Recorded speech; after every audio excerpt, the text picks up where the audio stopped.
देश में जश्न का वातावरण है। हमारे देश के यशस्वी प्रधानमंत्री श्रद्धेय नरेंद्र मोदी जी के नेतृत्व में, हमारे राष्ट्रीय अध्यक्ष आदरणीय नितिन नवीन जी के नेतृत्व में, गृह मंत्री आदरणीय अमित शाह जी के नेतृत्व में, आदरणीय पूज्य मुख्यमंत्री योगी आदित्य जी के नेतृत्व में पूरे देश में भारतीय जनता पार्टी का कमल खिल रहा है। और हम लोग इसलिए भी बहुत ज्यादा प्रसन्न है कि हमारे बस्ती जनपद के जो पूर्व सांसद आदरणीय हरीश जी आसाम के प्रभारी थे, और आसाम ने इस बार इतिहास रचा है। अपनी हम लोग वहां पर दोबारा सरकार बनाने जा रहे हैं। इसके लिए बस्ती जनपद की तरफ से हरीश जी को बहुत बहुत धन्यवाद। और पूरे देश में विजय का कमल खिलाने के लिए भारतीय जनता पार्टी के कार्यकर्ताओं ने जो परिश्रम किया है, अपने सभी कार्यकर्ताओं का मैं आभार व्यक्त करता हूं, धन्यवाद व्यक्त करता हूं। और ये निश्चित तौर से देशवासियों ने, देश की जनता ने, देश के मतदाताओं ने आदरणीय प्रधानमंत्री नरेंद्र मोदी जी के नेतृत्व में जो हमारी सरकार विकास का काम कर रही है उसको समर्थन दिया है, उस पर मुहर लगाई है। आज आसाम में, पश्चिमी बंगाल में और दक्षिण भारत के जिन राज्यों में, पांडिचेरी में, तमिलनाडु में, केरल में भारतीय जनता पार्टी बहुत शानदार जीत की तरफ आगे बढ़ रही है और निश्चित तौर से इन राज्यों में हमारी सरकार बनेगी।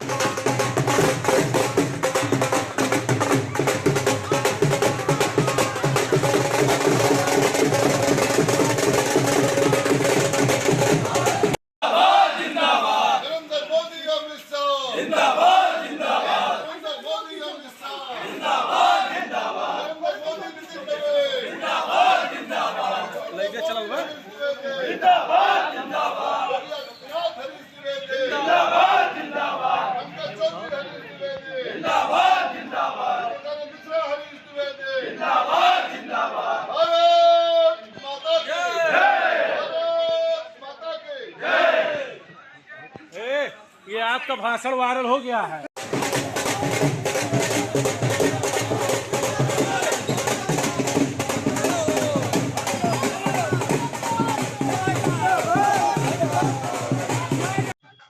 तीनों राज्य में भारतीय जनता पार्टी की सरकार ने अपना परचम लहराया है। वो कहीं न कहीं माननीय नरेंद्र मोदी जी, गृह मंत्री अमित शाह जी, राष्ट्रीय अध्यक्ष नितिन नवीन जी के संकल्पों का और भारतीय जनता पार्टी के कार्यकर्ताओं के संकल्पों की देन है कि भारतीय जनता पार्टी पूर्ण बहुमत से इन सरकारों में आई, इन प्रदेशों में आई है। और पूरे उत्तर प्रदेश में हम लगभग सभी राज्यों में भारतीय जनता पार्टी का परचम लहरा गया है। और आप देखिए, चाहे आसाम हो, चाहे आपका पश्चिम बंगाल हो, चाहे पांडिचेरी हो, भारतीय जनता पार्टी पूर्ण बहुमत से सरकार बना रही है। और आसाम में बस्ती के प्रभारी हरीश द्विवेदी जी, बस्ती के जो निवासी हैं, उनके नेतृत्व में जो परचम लहराया और बस्ती वासियों के लिए गौरव का क्षण है। और भारतीय जनता पार्टी जिस तरीके से अपने कार्यकर्ताओं द्वारा, अपने निष्ठा का, देश प्रेम के कारण आगे बढ़ रही है, वो कहीं न कहीं पूरे जो परिकल्पना है पूरे देश में भारतीय जनता पार्टी की, वो कहीं न कहीं कामयाब होगी। विपक्ष कुछ नहीं पाई तो टिप्पणी करेगी ही, क्योंकि विपक्ष ने जो सोचा था, अब अखिलेश यादव हो, चाहे मायावती हो, चाहे राहुल गांधी हो, इनको एक चिंता सताने लगी है, क्योंकि अगला चुनाव उत्तर प्रदेश का है। और वो अखिलेश यादव को आज से ही डर सताना शुरू हो गया है कि उत्तर प्रदेश में अब क्या होगा, क्योंकि जो गठबंधन की नेता कही जाती थी वो स्वयं चुनाव हार चुकी है।